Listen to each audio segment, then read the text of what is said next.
Bonjour à tous, Bonjour.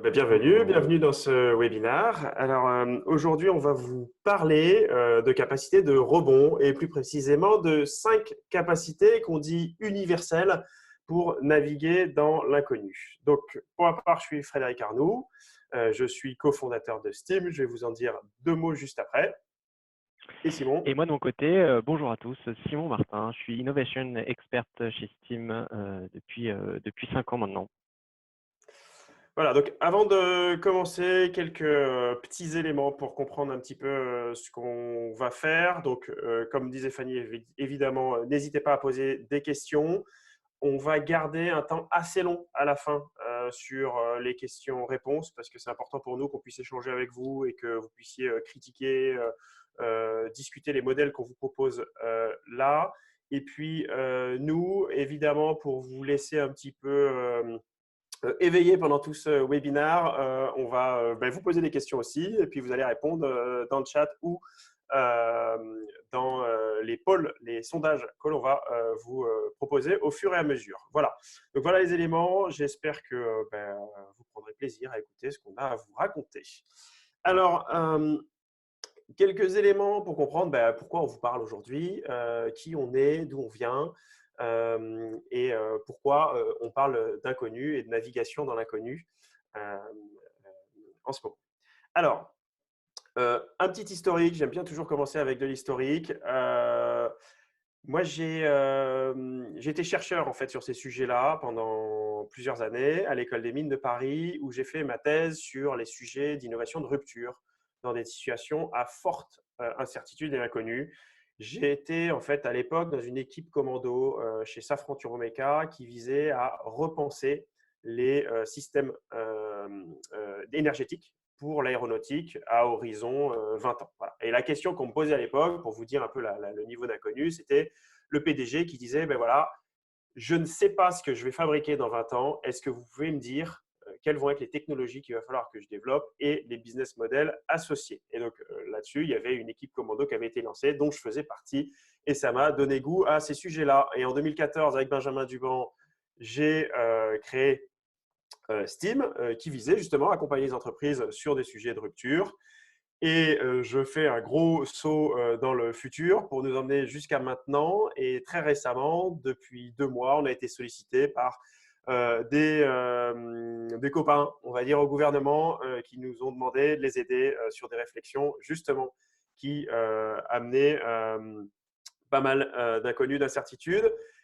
Là-dessus, on a pris du recul, c'est notre posture un peu chercheur chez Steam, on a pris du recul et on a écrit des choses, notamment un papier qui permettait de comprendre ce qui se passe et on va vous donner la substantifique moelle de la première partie de ce papier pour comprendre comment ça marche quand on navigue autour de ces sujets-là. Alors, à qui ça s'adresse et c'est pour ça qu'on appelle ça les capacités universelles. Vous allez voir, ça s'adresse un peu à tout le monde, plutôt des personnes qui sont en charge d'une organisation, donc de gérer une équipe, que ce soit des politiciens avec une commune, un village à l'intérieur d'un gouvernement, des freelancers sur leur équipe à eux, des entrepreneurs ou plutôt des managers à l'intérieur d'entreprises plus importantes qui peuvent être des grands groupes. Voilà, donc si vous faites partie de ces personnes-là, a priori, vous êtes dans la cible du discours qu'on veut vous proposer aujourd'hui. Voilà. Alors, 4 éléments qui résument un peu ce qu'on va raconter. D'abord, vu qu'on dit qu'on va naviguer dans l'inconnu, il va falloir qu'on dise un petit peu ce que c'est que l'inconnu. Donc, on vous parlera de ça dans un premier temps. La deuxième chose dont on va vous parler, c'est expliquer pourquoi c'est plus important qu'avant. Hein, ce n'est pas la première fois dans l'histoire qu'on parle d'inconnu et d'incertitude. Donc, pourquoi maintenant c'est plus important qu'avant et pourquoi ça va le rester probablement dans le futur.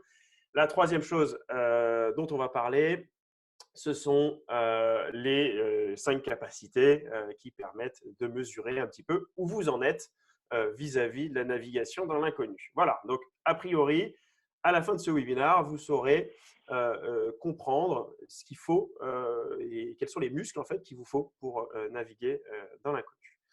Voilà. Merci Fred pour l'introduction. Et bah, du coup, je vous propose de plonger dans l'inconnu comme Elsa de La Reine des Neiges. Voilà, désolé pour la référence, mais on ne pouvait pas s'en empêcher. C'est la fameuse chanson de La Reine des Neiges 2 qui est peut-être dans la tête de vos enfants en ce moment, Into the Unknown. Voilà, donc voilà pour la référence. On peut avancer du coup. Maintenant, sur concrètement, on sent l'impact exactement. Concrètement sur l'inconnu. Alors pour certains qui ont suivi le webinaire qu'on a fait côté Steam semaine dernière que Benjamin a organisé, vous allez voir, il y a quelques similitudes avec ce que Benjamin a présenté. Vous inquiétez pas, il y en a pour 5 minutes et tout le reste, ce sera tout nouveau, tout frais. Donc restez bien connectés jusqu'au bout. Pour bien comprendre du coup l'incertitude et l'inconnu, le mieux c'est de les opposer et de commencer à voir un peu en quoi est-ce qu'ils sont différents malgré la, la ressemblance qu'il peut y avoir ou qu'on peut faire entre ces deux situations. On va se rendre compte que c'est quand même significativement différent. Du coup, allons-y sur cette première partie. Imaginons que pour bien comprendre ce que c'est que l'incertitude, qui est la chose la plus courante, c'est un jour comme un autre, on est un lundi matin et vous sortez de chez vous, vous allez au travail et vous voyez votre parapluie qui est dans son pot à parapluie et vous vous demandez est-ce que je dois le prendre mon parapluie ou pas? Voilà. Et donc c'est la question que vous vous posez. Alors il y a une certaine Rihanna qui s'est posé la même question. Elle a fait son choix. Prend toujours son parapluie avec elle. Mais peut-être que c'est pas votre choix et peut-être que vous posez vous aussi la question et que vous ne le prenez pas systématiquement. Alors, qu'est-ce qui se passe dans ce cas-là? Dans ce cas-là, c'est assez simple en fait, hein. Les 2 choix que vous avez, c'est soit je prends mon parapluie, soit je le prends pas. Voilà. Et pour chacun de ces 2 cas, vous êtes capable de vous dire, bah ouais, si je prends mon parapluie et qu'il pleut pas, bon, c'est un peu pénible parce que je vais devoir me le trimballer dans le sac pour finalement pas grand-chose. Par contre, s'il pleut et que je l'ai pris, je suis hyper content parce que je sais que je vais pouvoir sans problème aller jusqu'à mon travail sans arriver complètement détrempé. De l'autre côté, si vous ne le prenez pas, c'est l'inverse. S'il ne pleut pas, vous êtes très content parce que vous n'aurez pas eu à avoir votre parapluie encombrant avec vous. Par contre, s'il pleut, c'est assez dramatique et vous allez arriver au boulot détrempé. Et ça, c'est pas sympa. Bon, du coup, tout ça pour dire quoi? Tout ça pour dire très simplement que dans ce cas-là, les options, elles sont claires. Les situations possibles, elles sont aussi claires et votre ressenti par rapport aux choix et aux situations possibles qui risquent d'arriver, vous êtes assez clair. Vous êtes au clair que si vous avez votre parapluie quand il pleut, c'est mieux que quand vous ne l'avez pas. Bon, très simple, rien de très, très nouveau. Par rapport à ça, du coup, qu'est-ce que c'est que l'inconnu? Alors, imaginons ensemble que même situation, on est lundi matin, vous êtes sur le point de sortir. Cette fois-ci, en fait, c'est différent parce que on vous dit que vous allez vivre une situation extraordinaire, inédite et surprenante dans votre journée. Voilà, c'est ça qu'on vous dit, c'est ça vous entendez ça et vous n'en savez pas plus. Et on vous dit, voilà, vous avez 3 minutes avant de sortir de chez vous pour prendre un objet dans votre entourage immédiat, pour prendre un objet chez vous, pour vous préparer à cette situation. OK. Qu'est-ce que vous prenez? Donnez-nous en chat là quelques idées de voilà, on vous dit qu'il va vous arriver quelque chose de surprenant, inattendu, extraordinaire. Qu'est-ce que vous prenez avec vous? Il y en a qui prennent Fanny prend son téléphone. Qu'est-ce que vous prenez vous de votre côté? À quoi est-ce que vous pensez?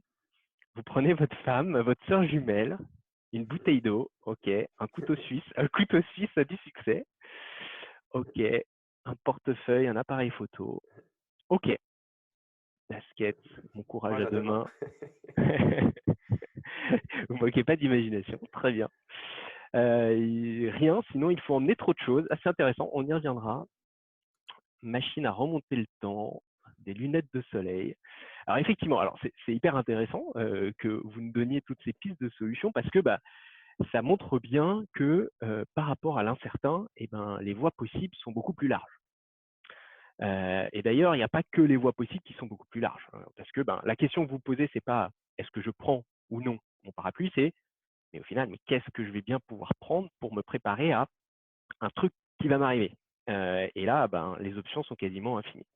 Donc, on ne sait pas quelles sont les options à disposition, on ne sait pas quelles sont les situations qui vont nous arriver, et on sait encore moins si on va être content ou pas d'avoir pris notre couteau suisse plutôt que notre femme ou plutôt que notre bouteille d'eau ou nos lunettes de soleil. On n'en sait rien.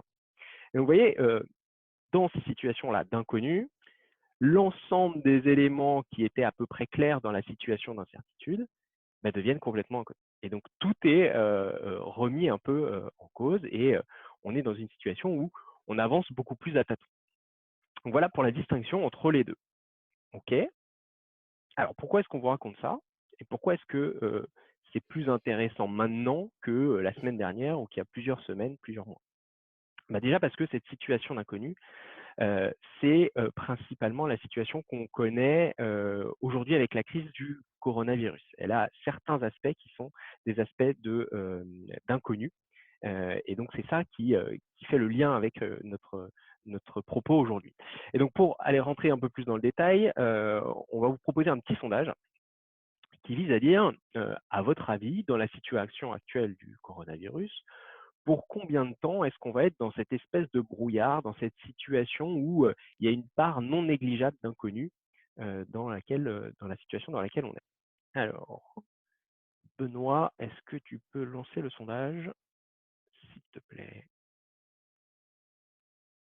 C'est parti. Voilà, vous l'avez sous les yeux normalement. Combien de temps va-t-on rester dans le brouillard selon vous? 1 mois, 3 mois, 6 mois, 18 mois, ou pas certain ou certaine que ça s'arrête un jour? Qu'est-ce que vous en pensez? On laisse encore quelques secondes pour pouvoir répondre.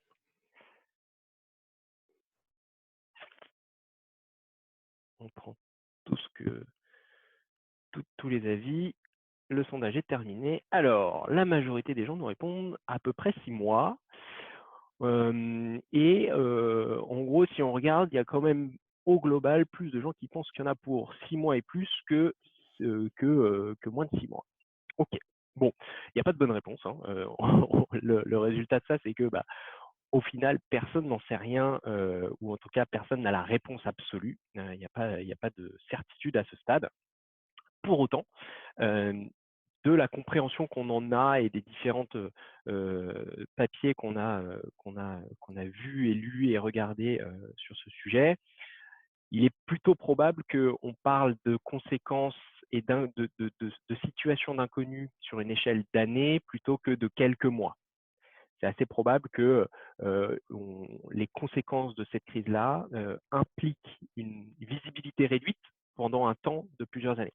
C'est un peu ce que dit notre ami Thomas Pueyo. Je ne sais pas si vous avez lu son article dont est extrait le petit graphe à droite, un article qui s'appelle The Hammer and the Dance, qui vise à dire, effectivement, il y a la crise à très court terme où on répond très fort. C'est le moment où on donne un coup de marteau là, sur cette courbe pour aplatir le nombre de cas.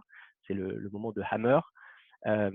Mais s'ensuit une phase beaucoup plus longue de dance où il dit, en fait, le jeu, c'est de s'assurer qu'on continue de limiter la diffusion du virus. Et ça peut durer pendant pas mal de temps. Donc voilà, donc tout ça pour dire, probable que ça dure pendant plusieurs années. Et ensuite, ce dont on est convaincu de notre côté, c'est que des crises telles que coronavirus, des pandémies, déjà, il peut y en avoir d'autres. Il y a eu Ebola, il y a eu SARS, il y a en ce moment le Covid, il y en aura probablement d'autres. Et puis, au vu des grandes transformations environnementales, climatiques qu'on vit en ce moment, il est probable que d'autres types de crises, mais tout aussi impactantes pour l'ensemble de l'humanité, risquent de se passer à un rythme probablement plus soutenu que ce qu'on a connu jusqu'à aujourd'hui. Tout ça pour dire que, à notre avis, les capacités qu'on vous propose là, c'est pas juste du one shot, c'est pas juste vite préparons-nous pour résoudre cette crise du coronavirus, puis une fois qu'on l'aura fait, merci, bonsoir, on pourra tout mettre ça à la poubelle. Non, on a vraiment l'impression que c'est un investissement sur le long terme. C'est pour ça qu'on pense que c'est important de vous en parler là, aujourd'hui, avec Frédéric. Et du coup, Frédéric, je te laisse la main sur ces fameuses capacités. On rentre dans le cœur du poulet. Bon, du coup l'idée, c'est essayer de passer ces capacités. On va essayer de vous faire ressentir ce que ça veut dire. On ne vous donnera pas, sur le temps qu'on a là, exactement la mise en œuvre de ces capacités-là, mais pensez-les comme des zones de votre organisation que vous devez muscler. D'accord? Simon a beaucoup répété ce mot-là. Et je pense qu'il est important à avoir en tête, c'est de dire, ben voilà, est-ce que je suis bon sur les 5 éléments qu'on a là? Je vous les balaye rapidement. Crisis Trends Analysis, Creative Exploration, High Frequency Learning, Open Collaboration et High Transparency. Ce sont les 5 capacités qu'on va balayer et qu'on considère comme importantes pour une organisation pour naviguer dans l'inconnu. Et donc, on va commencer par la première. Alors, sur la première, ce qui va être intéressant à comprendre, c'est qu'en fait, quand on est en situation de crise, on va avoir des signaux et du bruit qui vont être très différents, évidemment, que quand on est en situation normale. Donc, en situation normale, en fait, on va avoir plutôt des grandes tendances qui sont assez faciles à détecter. D'accord? Assez facile à détecter, dans le sens, si je suis dans l'automobile, je sais qu'il faut que je fasse la voiture autonome. Voilà. Bon, il n'y a pas besoin d'avoir une bonne lecture de bruit pour pouvoir détecter ça. Quand je vais être dans une situation de crise, le bruit va augmenter et va venir couvrir en fait l'ensemble des tendances qui vont émerger. Et les tendances, en plus, sont de type nouveau. Alors, juste pour vous donner un peu l'analogie, donc à chaque fois, on fait une analogie avec ce qui s'est passé dans la crise au vu de l'expérience qu'on a eue sur le sujet. Donc là, vous voyez le patron de l'OMS et le patron de l'OMS en temps normal, il va proposer des choses qui sont du type, bon ben voilà, en gros, un adulte, il devrait avoir une activité physique d'à peu près 50 minutes par semaine. Voilà. Et puis quand il dit ça, bah, a priori, c'est une recommandation que tout le monde considère comme bonne. Hein, on va avoir la population qui va dire ok, j'entends, je comprends et je sais quoi faire. Voilà. Quand on est en situation de crise, maintenant, vous allez avoir ce même patron qui va dire moi, je considère qu'il faut faire ça. Un président de la République éclairé qui va dire moi, je considère qu'il faut faire plutôt ça. Vous allez avoir un milliardaire qui, lui aussi, devient éclairé pendant la crise, qui va dire moi, je considère qu'il faut faire ça. Le petit bonhomme conspirationniste sur Internet qui, lui, est devenu aussi épidémiologue pendant la crise et qui a un autre avis, etc., etc. Vous avez tout un tas de personnes, en fait, qui vont avoir leur avis sur le sujet. Et donc, du coup, les entreprises, les personnes vont être démunies face à ça. Et donc, du coup, ce qu'on dit, c'est pas qu'il n'y a pas de tendance, c'est qu'en fait, elles sont sous beaucoup plus de bruit que d'habitude. Et ce qu'il faut réussir à faire en fait dans votre entreprise, c'est essayer de regarder quelle capacité vous avez à analyser ce qu'il faut vraiment écouter et ce qu'il faut arrêter d'écouter. Voilà. Donc, quand je suis dans une entreprise qui est dans l'automobile, au vu des changements sur le marché, au vu des changements comportementaux, au vu de ce qui est en train de se passer dans les villes, sur la mobilité, etc., quels sont les bruits, alors plutôt les signaux, qui vont être intéressants à regarder et sur lesquels il va falloir que je me concentre. Donc, il va falloir que vous soyez capable de mieux détecter les bons signaux et de prioriser vos actions sur ces signaux-là. Voilà. Donc, analogie avec le Covid, et je vous laisse faire le parallèle justement avec votre monde en disant, mais oui, quels sont les nouveaux bruits que j'ai dans mon monde? Et plutôt que de sauter sur tous ces éléments-là, comment j'arrive, moi, à détecter lesquels sont prioritaires et sur lesquels il faut que j'investisse. Donc ça, c'est pour la première capacité, c'est ce qu'il va falloir qu'on fasse. Et on vous donnera à la fin en takeaway un élément nous qu'on a construit qui permettra de sonder le bruit de manière un peu plus précise que ce qu'on est capable de faire à la main. Voilà, donc d'habitude, on regarde les méga trends. En temps de crise, il va falloir être capable de digérer des tonnes de micro-trends dans un environnement qui a beaucoup plus de bruit. Voilà, donc ça, c'est ce qu'il faut retenir pour cette première capacité. La deuxième capacité, elle est assez intéressante. Elle fait référence beaucoup à nous, ce qu'on a l'habitude de faire et à notre monde. Et on va vous la présenter, même si elle s'appelle Creative Exploration, sous l'angle des probabilités. Quand vous êtes en fait en situation normale, vous savez ce sur quoi il faut investir et en général, vous investissez beaucoup relativement à votre organisation sur ce sujet-là parce que vous savez vos chances de gagner. D'accord? Et donc, si je prends l'espérance de gain en général sur une solution donnée, vous savez que l'espérance de gain, elle est égale à le gain attendu fois la probabilité de gagner ce gain, moins ce que vous avez investi et les chances de perte. D'accord? Donc ça vous fait votre espérance de gain. Bon, il s'avère que quand vous êtes en situation normale, la probabilité, elle est bonne de gagner, faible de perdre. Donc, vous avez une espérance de gain qui est grande. Voilà, hein, c'est très, très simple. Et du coup, vous avez plutôt des stratégies de all-in. Vous dites, moi d'habitude, je fais ça. Je ne sais pas, je suis un consultant en marketing et mon offre en termes de marketing, elle est du type A et je mets tous mes efforts dessus puisque il y a des monde qui m'achètent ces sujets-là et puis je sais que ça vaut le coup, etc. Et donc, je l'améliore. Il va falloir faire preuve de créativité et aller chercher des types de solutions, si vous devez résoudre un problème donné, ou des types d'offres nouvelles par rapport à ce que vous avez l'habitude de faire. En fait, il va falloir que vous répartissiez votre investissement sur des alternatives par rapport à ce que vous faites d'habitude. Voilà. Donc, il va falloir que vous soyez capable d'investir sur plusieurs chevaux, plutôt plusieurs poulains, des petits montants. Donc, en gros, je vais les penser. Qu'est-ce que je peux créer comme solution haute si je suis moi consultant marketing qui est différente en passant par exemple par des canaux de distribution qui sont différents, en ayant une proposition de valeur qui est complètement nouvelle, sans investir tout mon argent dessus puisque je ne suis pas sûr parce que ma probabilité de gagner est encore faible. Rappelez-vous, vous êtes dans un environnement qui est très bruyant. D'accord? Donc, ça va être la deuxième capacité qu'il va falloir avoir en tête. C'est d'habitude, vous êtes très bon pour optimiser. Et là, il va falloir dégager du temps et des capacités pour être capable d'explorer et de tester ce que vous êtes en train d'explorer. Deuxième capacité. La troisième capacité, elle fait référence plutôt à l'apprentissage. On l'appelle le high frequency learning. Et du coup, il va falloir apprendre à apprendre vite. Voilà. Bon, alors, on va vous expliquer ça de manière très simple, parce que conceptuellement, ça peut être parfois un peu compliqué à comprendre, mais en fait, de manière très simple, on va vous montrer ça avec un petit diagramme. Donc, vous voyez, imaginez que vous avez l'évolution de la vitesse sur l'axe des ordonnées en fonction du temps sur l'axe des abscisses. Bien, vous avez deux courbes. Vous avez une courbe qui est la vitesse de changement et une autre courbe qui est votre vitesse d'apprentissage. Tant que ces courbes, elles sont à peu près linéaires et surtout à peu près parallèles, alors parallèles, si les deux divergent, ce n'est pas grave, mais par contre, si elles commencent à converger, vous pouvez vous poser des problèmes, mais a priori, votre organisation est bien adaptée. Donc, pour comprendre ça, pour vous mettre dans la pose que ça veut dire, c'est en gros, on parle souvent de vos rythmes et rites. Quels sont vos rythmes et rites d'apprentissage? À quelle fréquence vous voyez vos collaborateurs, vos clients pour avoir du feedback, pour comprendre, pour apprendre ce qui se passe? Est-ce que c'est tous les mois, tous les ans, toutes les semaines? Et puis, en fonction de ces apprentissages, comment vous venez reboucler sur les éléments que classiquement vous faites, vous développez. D'accord? Donc ça, c'est le modèle qui est classiquement utilisé par les théoriciens de la connaissance pour expliquer comment ça fonctionne.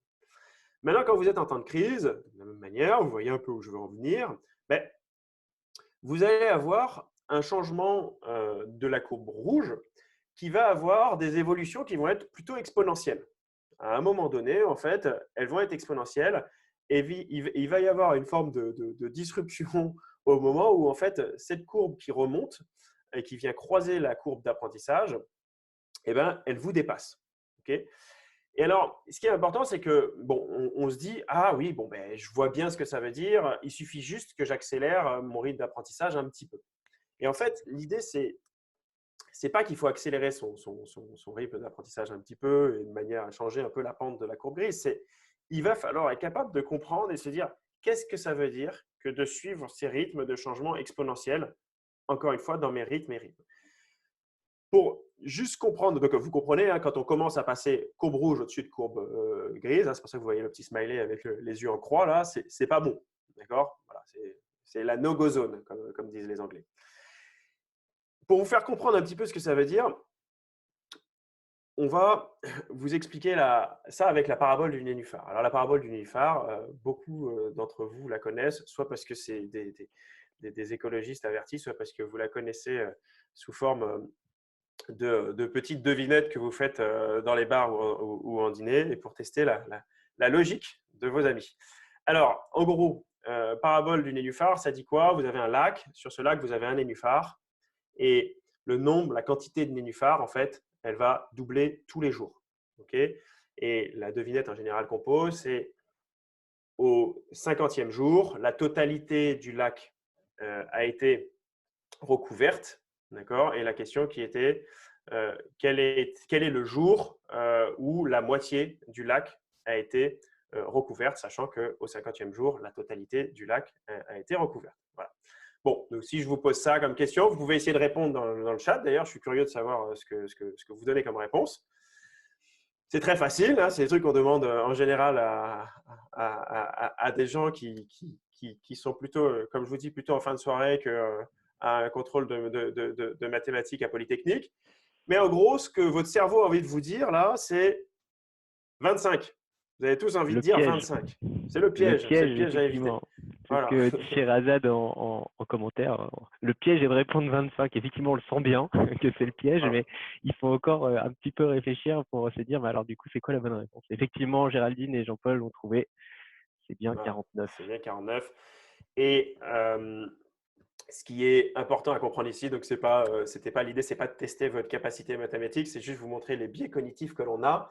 Et ce biais cognitif-là, il est rapport avec notre rapport justement à la notion d'exponentielle. Et cette notion d'exponentielle, en fait, elle est difficile à comprendre parce qu'on a l'impression qu'il va falloir réagir. Et en fait, vous voyez bien que si là, dans le cas des nénuphars, vous réagissez que quand on est à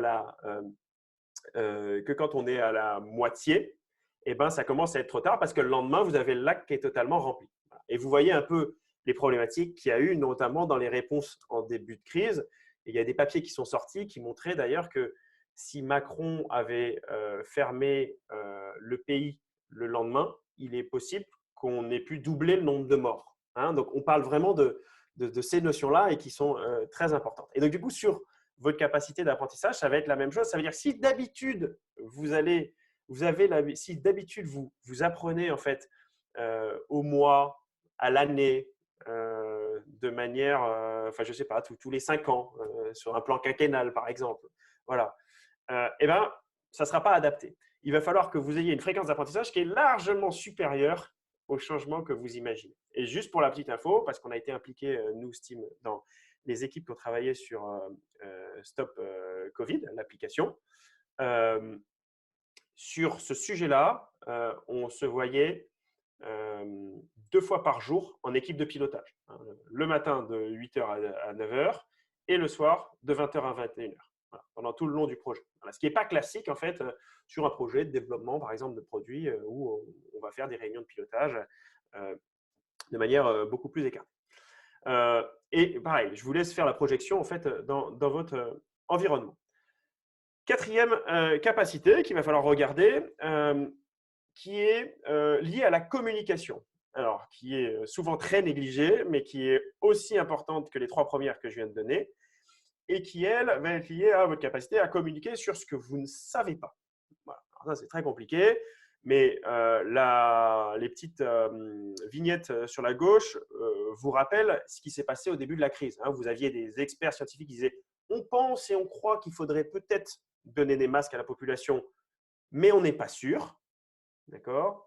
L'exécutif qui voit que sa capacité de production, son stock au niveau des masques, n'est pas suffisante, et une réponse qui est un peu entre les deux et qui va coûter cher, à mon avis, à Cibet, et qui était on pense que, a priori, on vous dit on affirme qu'il n'y a pas besoin de masque. Voilà. Parce que dans notre manière classique de communiquer, on ne communique pas sur des choses dont on n'est pas sûr. Donc, quand on dit quelque chose, et ça c'était tout au début de la crise, hein, vous vous rappelez, je me rappelle très bien de ce moment-là, c'était sur France Inter, entre 7h et 8h, et bien Sibeth, elle dit, il n'y a pas besoin, si on n'est pas malade, de masque, et elle l'affirme sans définir quel est son degré de certitude sur ce sujet-là.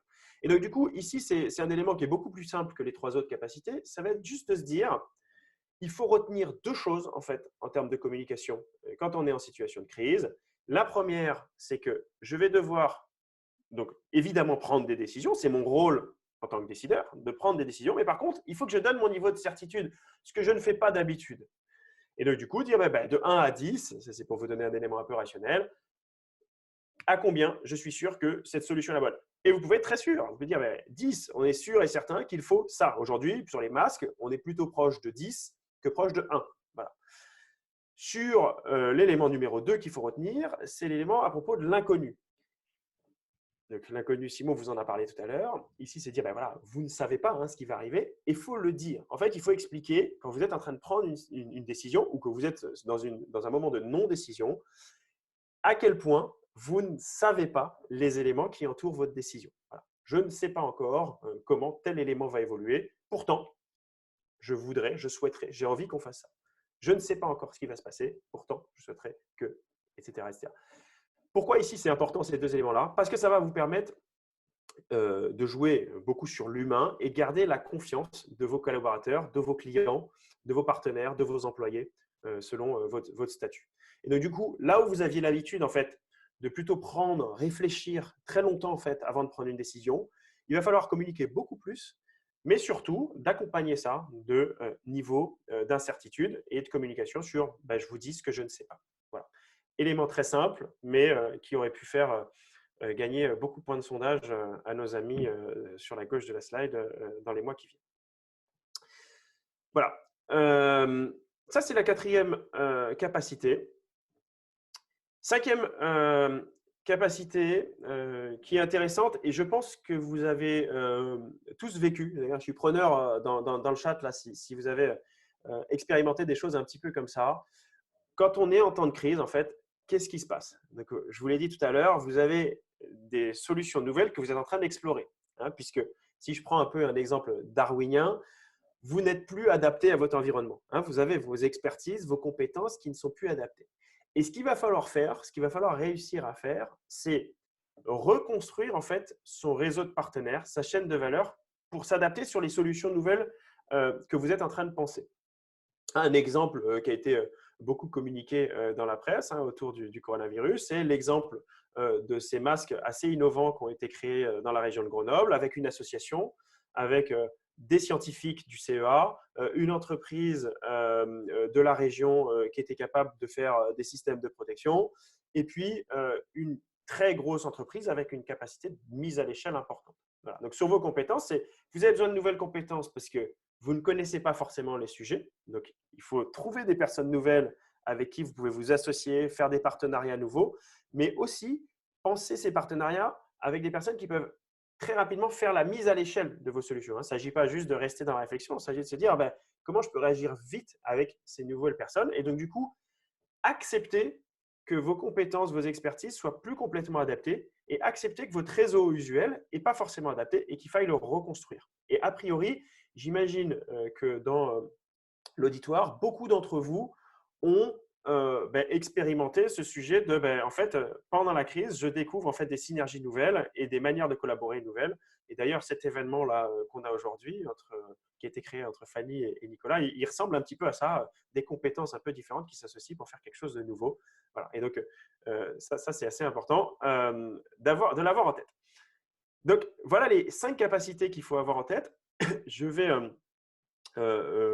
vous les résumer pour que vous compreniez un petit peu la cohérence d'ensemble et qu'on puisse après passer un petit peu à des questions et discuter ensemble. Donc, je vous ai dit, il y en a 5. Et ce que je dis depuis le début, à chaque fois, vous voyez, je dis tout le temps, mais qu'est-ce qui est différent? D'accord? Qu'est-ce qui est différent en temps de crise? C'est Eric Schmidt, le patron de Google, il dit tout le temps ça. Il dit à chaque fois que je prends un sujet nouveau, je regarde, mais qu'est-ce qui a changé aujourd'hui? Bon, mais là, dans la crise, c'est la même chose. Il faut qu'on se dise, qu'est-ce qui a changé aujourd'hui? Et par rapport à ça, nous, on vous dit, en fait, ces changements-là, ils vous impliquent en fait de travailler des muscles qui sont en général pas travaillés. Ces muscles-là, il y en a un premier qui est de se dire, il y a plus de bruit et plus de tendances nouvelles qui apparaissent et il faut que vous arriviez à intégrer des modèles, des outils qui vous permettent de comprendre ce qui se passe et de mieux savoir ce sur quoi il faut que vous concentriez votre effort. Numéro 1. Numéro 2, ce qu'on dit par rapport à ça, c'est vous allez avoir à trouver des solutions nouvelles, d'accord, ou des offres nouvelles pour diversifier ce que vous faites usuellement. Et si on le prend sur le modèle du joueur, c'est dire essayez de répartir vos mises sur plus de chevaux. D'accord? Ça, c'est Creative Exploration. Deuxième élément. Donc ça fait appel à la créativité, comment vous allez vous organiser pour être plus créatif. Comment vous dégagez du temps dans votre semaine, dans votre journée, pour penser des solutions nouvelles. Okay? Comment votre entreprise dégage du temps pour ça. High Frequency Learning, c'est plutôt des rites et rythmes. Vous êtes freelance, vous êtes une entreprise, vous apprenez, D'accord? Mais ce qu'on vous dit, c'est en général, vous apprenez de manière plutôt linéaire. Okay? Et c'est normal, vous vivez en général dans un monde qui est plutôt stable. Okay? Et là, ça va être comment vous réorganisez vos quotidiens, votre semaine, votre structure interne, vos processus. Et donc, tout ça se met sous le modèle de rythme et rythme pour que vous soyez capable d'absorber beaucoup plus de connaissances que d'habitude. Donc, il faut vous voir plus, communiquer plus et prendre beaucoup plus de recul sur ce que vous faites. D'accord? Et ça peut être, par exemple, la création d'une équipe qui est dédiée à ça. Une équipe qui va être dédiée à s'occuper de regarder en fait ce qu'on est en train d'apprendre et comment il faut changer nos offres, nos produits, nos modèles. Quatrième élément, on repart sur la gauche, qui est ma capacité à garder la cohésion autour de moi avec une communication qui est transparente. Transparente, je dis pourquoi ce que je prends comme décision, je la considère comme étant la bonne décision au vu de la connaissance que j'ai, avec le niveau d'incertitude, et je raconte ce que je ne sais pas. Très important, et vous vous rappelez du petit exemple des masques, pour garder ça en tête. L'exemple des masques, c'est l'exemple à éviter. Bon, je pense que ça va être dans les cours de communication maintenant dans les écoles, mais voilà, c'est assez intéressant. Cinquième élément, autour de la collaboration, accepter que vos compétences et votre expertise deviennent inadaptées quand la situation change. C'est normal. Hein. Prenez mon exemple du darwinisme. C'est normal que vos compétences soient inadaptées. Par contre, c'est le moment à saisir comme opportunité pour reconstruire vos réseaux de partenaires qui vont permettre de travailler sur les solutions nouvelles que vous avez créées et qui sont des solutions que vous n'aviez pas au départ. Donc, il vous faut des connaissances que vous n'aviez pas au départ. Voilà les 5 éléments qu'on voulait vous partager. Et à partir de ça, on va faire deux choses. Un petit sondage pour prendre un peu la température chez vous et puis après des échanges Q&A avec vous pour répondre à vos questions, voir un petit peu comment ça résonne chez vous. Voilà. On passe directement au sondage, effectivement, pour vous dire, voilà, sur les 5 capacités là, que vous aviez sous les yeux, selon vous, sur laquelle vous dites, voilà, il y a encore, pour mon organisation, il y a encore du chemin à parcourir, celle sur laquelle il y a le plus de chemin à parcourir jusqu'à aujourd'hui. Est-ce que vous pouvez nous partager ça dans le sondage que vous avez sous les yeux? Et Julie, on a bien vu votre question. On y répond juste après, parce que juste après, c'est la session de Q&A.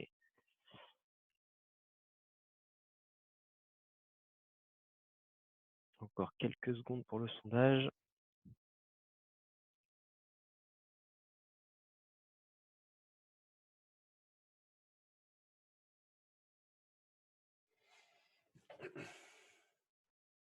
C'est parti, on va voir les réponses.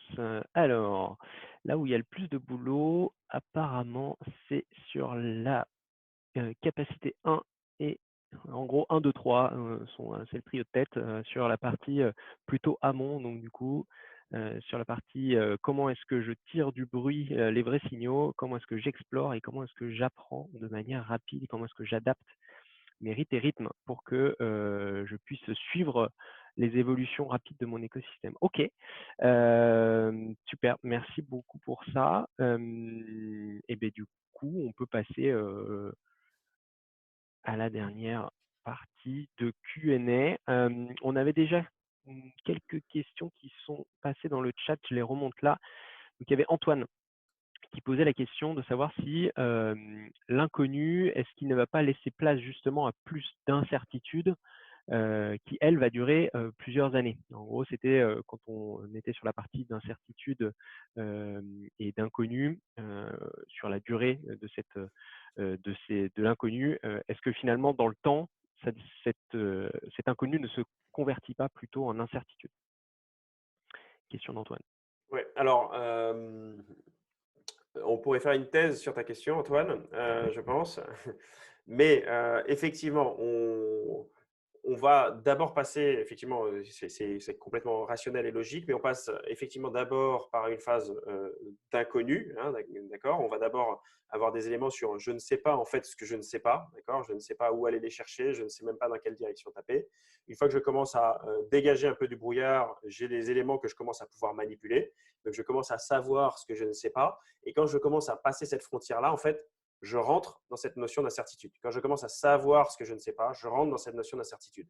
Maintenant, savoir, être capable de poser des échelles de temps sur ces sujets-là, entre qu'est-ce que ça veut dire, est-ce qu'il y a des corrélations entre inconnu, incertitude, est-ce que je suis capable de dire derrière, est-ce que je vais augmenter le nombre d'incertitudes que je vais avoir au vu de la crise là? La réponse est évidemment oui, je vais avoir plus d'incertitudes. Par contre, pour combien de temps?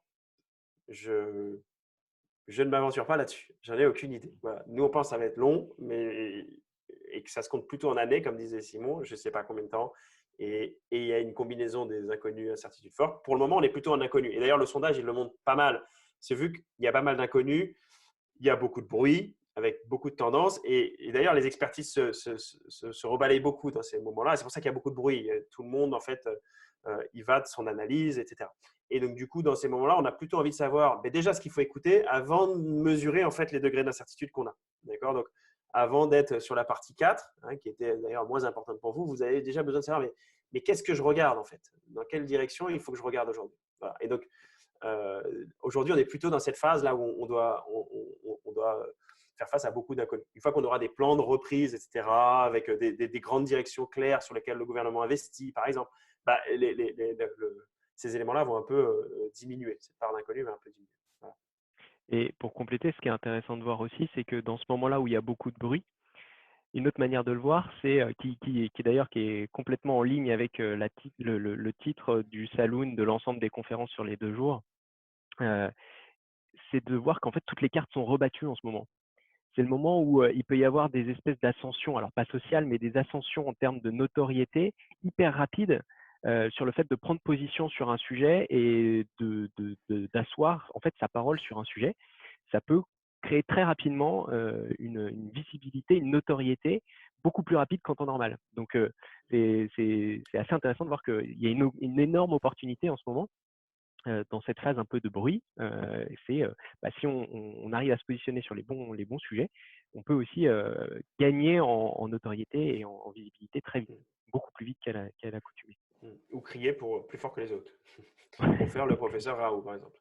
Voilà, Ouais. par exemple. Ok. Il y avait d'autres questions? Il y avait une autre question de Julie qui est tout en bas du chat qui dit l'inconnu n'est pas une opportunité aussi pour développer de nouvelles certitudes justement. On a l'impression que les croyances et les pratiques se polarisent un peu et on en revient au point 1, non. Est-ce que tu l'as sous les yeux? Alors, ouais, je l'ai sous les yeux. En gros, alors, encore une question pas très simple, mais très intéressante.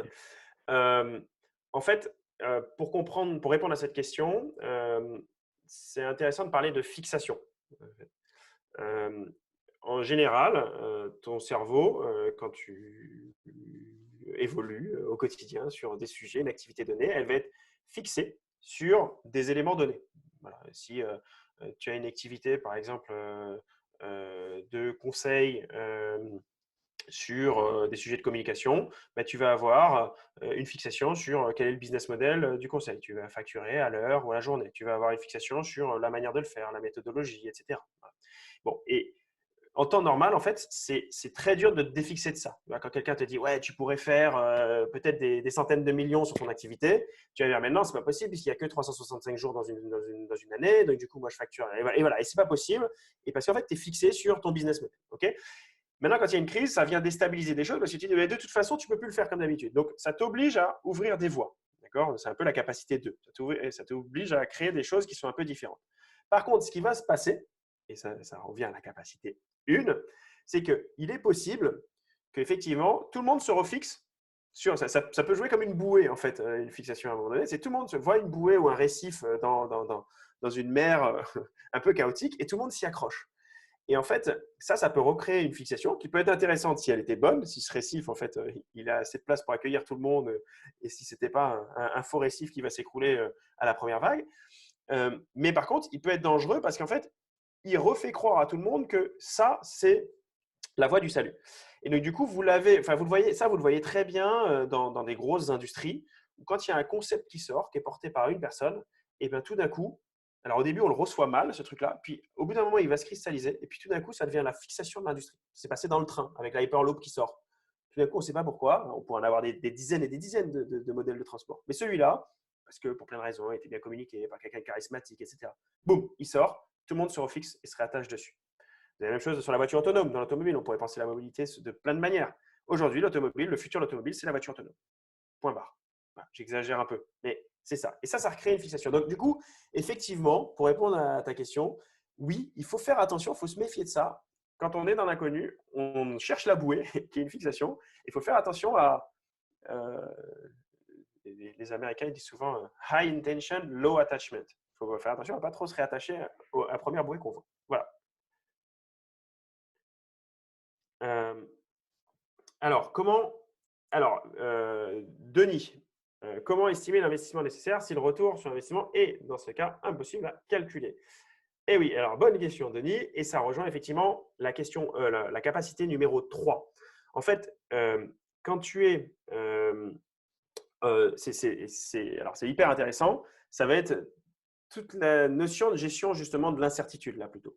En fait, ce qu'il va falloir dire, c'est ben, typiquement mon ROI ou ma valeur actuelle nette, je suis capable de la calculer en général dans une situation classique avec plus ou moins, je sais pas, 2-3% d'erreur. D'accord? Et donc, du coup, ton but, toi, de toute façon, c'est de te dire, ben, j'accepte cette erreur en temps normal et de te dire, ben, je vais développer le plus rapidement possible en maîtrisant la qualité, le coût, le délai de mes activités, etc. Maintenant, quand tu es dans une situation d'inconnu, eh ben, ce qu'il va falloir réussir à faire, ça va être plutôt de te dire, ben, sachant l'incertitude que j'ai, je ne sais pas, je suis à plus ou moins 50% d'incertitude sur le ROI que j'espère, parce qu'en fait, je ne sais pas, mon marché, je ne le connais pas et tout ça. Ça veut se dire, mais comment en fait je fais des petits investissements avec des petits coûts et avec une logique derrière ces investissements, c'est pour ça que c'est la capacité 3, d'apprentissage le plus rapide possible. C'est-à-dire, il ne va pas falloir chercher l'investissement rapide, mais l'apprentissage rapide. Et ton but, en fait, c'est pas de gagner le plus possible de l'argent pour avoir le meilleur ROI possible, comme dans le cas numéro 1, c'est plutôt de te dire comment je peux faire plein d'apprentissages qui me permettent de réduire mes brackets autour de mon ROI ou ma valeur actuelle nette. D'accord? Et donc, du coup, tu changes de paradigme. Tu dis, je dois faire des trucs qui me permettent d'apprendre pour réduire mon incertitude. Voilà. Ce qui n'est pas pareil que d'habitude. Voilà. D'habitude, tu acceptes l'incertitude. Là, tu dis, c'est mon but, en fait, c'est de la réduire. C'est ça mon boulot. Mon boulot, c'est de réduire l'incertitude. Voilà. Et une fois que j'ai réduit l'incertitude, là, je vais pouvoir faire des investissements colossaux, importants, effectivement, selon les industries dans lesquelles vous êtes. Donc là, plutôt importante, qui permet d'être bien clair sur ben, à ce moment-là, ça y est, j'ai appris assez et c'est bon, j'investis. Il faut bien séparer les deux moments. Voilà. Okay. Est-ce qu'il y a d'autres questions par rapport à ce qu'on a raconté? Est-ce qu'il y a d'autres questions dans le chat? Ou est-ce qu'il y en a qui sont passées qu'on n'a pas vues? Parce que effectivement, je vous avoue que ce n'est pas facile de parler et de lire vos questions. Donc, c'est possible qu'on en ait vu et puis qu'ils soient passées. Donc, n'hésitez pas à la faire remonter en la retapant quelque part. C'est a priori bon. Tapez vos questions, moi je réinterviens. Ok. Coucou. 2 points pour vous dire. Bon, bah déjà, merci Frédéric et Simon, c'était hyper cool. Et puis bien en lien avec tout ce qu'on a voulu créer sur ces 2 jours avec Nico. Pour ceux que ça intéresse, vous pouvez retrouver évidemment Steam, vous avez là leur contact et sur leur site web. Nous, on va proposer de manière globale au niveau de l'événement de télécharger un doc avec les principaux take-out en fait, de chaque conf pour donner du sens, de la cohérence et jouer les synergies entre les différentes conférences. Si vous voulez recevoir ce document, je vous mets un petit lien dans le chat que je viens d'envoyer juste à Simon en privé. Voilà, je dis à tout le monde qu'il faut bien envoyer au bon truc et je n'en vois pas. Voilà, celui-là. Et donc, n'hésitez pas à vous inscrire là pour recevoir ce doc-là. Et puis encore plein de belles confs cet après-midi sur lesquelles vous allez avoir un coach expert en vente qu'on ne connaît pas trop en France parce qu'il est plutôt sur les marchés anglo-saxons, mais qui font ses coachings à 1 million. Donc, ce serait dommage de ne pas en profiter gratuitement cet après-midi. On a Gauthier Loco qui est facilitateur, qui va nous parler de la mort des idées et qui vient de sortir un livre qui s'appelle encore un putain de bouquin sur la créativité qui est génialissime et qui explique comment accompagner la mort des idées et comment le faire bien. Et moi, j'ai vu la répète de ce truc-là et c'était fou. Vous avez également le test French Time Studio qui va intervenir Damien Créquer et Tristan Bellès sur ce que la crise en fait préfigure du travail de demain et donc du coup comment est-ce qu'on gère ses ressources et comment est-ce qu'on on travaille avec ces ressources d'un point de vue RH. Ça peut paraître moins fun, mais c'est tellement important. Il y a une conférence d'un avocat sur ce qui existe niveau tribunal de commerce pour ne pas passer par la case faillite directement ou dépôt de bilan quand c'est vraiment la loose, mais tout ce qui peut exister avant que je ne connaissais pas, pareil, mais j'ai appris plein de trucs quand on a préparé ça ensemble. Et on terminera avec Mathieu Stéphanie de Cosa Vostra, qui a le podcast Génération DIY. Et alors là, ça va être détente, posée, discussion avec lui et Nicolas sur les rebonds d'entrepreneurs, sur ses rebonds à lui. Ça va être hyper chouette, donc n'hésitez pas à continuer à vous inscrire. Voilà, c'est le moment pub pour l'après-midi. On vous laisse aller. Je Ouais. peux rajouter juste un petit truc sur la présentation, là, effectivement, aussi. Là, je vous ai mis une slide avec des éléments qui peuvent vous aider sur certaines capacités. N'hésitez pas à revenir effectivement sur le lien que vous a proposé Fanny ou nous contacter effectivement pour avoir ces documents-là qui peuvent vous aider sur certaines capacités. Parce que là, je vous ai donné juste les muscles, mais je ne vous ai pas donné les outils. Donc voilà, donc là, on a pas mal d'outils qui peuvent être intéressants pour vous. Et un petit takeaway sur les 5 capacités, prenez-les et essayez de regarder pour vous ou pour votre entreprise où est-ce que vous êtes bon, où est-ce que vous n'êtes pas bon et où est-ce qu'il faut que vous vous améliorez. Et si vous voulez qu'on en discute avec vous, avec grand plaisir. Mais faites ce petit exercice, c'est hyper intéressant et dites-vous quand et à quel moment en fait je m'occupe de cette capacité-là. C'est assez intéressant de regarder ça. Voilà. Super. Bah, merci beaucoup. Merci à tous. Bonne journée. Parfait, Merci. merci. Merci, au revoir. Au revoir.